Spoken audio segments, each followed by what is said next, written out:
The largest among the fractions 5 by 9, 4 by 11, 7 by 12 and 6 by 13. Actually అయితే ఈ denominator కి మనం LCM కనుక్కొని చేయాలి. వాటికి ఎక్కువ టైం పడుతుంది. సింపుల్గా చేయండి ఇలా. ఫస్ట్ ఈ రెండిట్లో పెద్దది ఏదో చూద్దాం.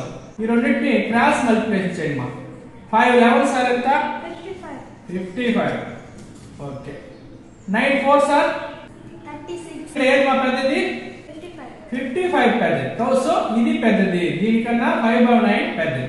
సో తర్వాత 5 by 9 ని ఈ 7 by 12 ని కంపేర్ చేస్తాం. 12 5 సార్ ఎంత? 60. 9 7 సార్ 63. సో ఏది పెద్దది?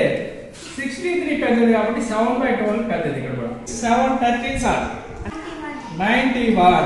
12 సార్ 72. ఏది మాది లార్జెస్ట్ వన్ 91.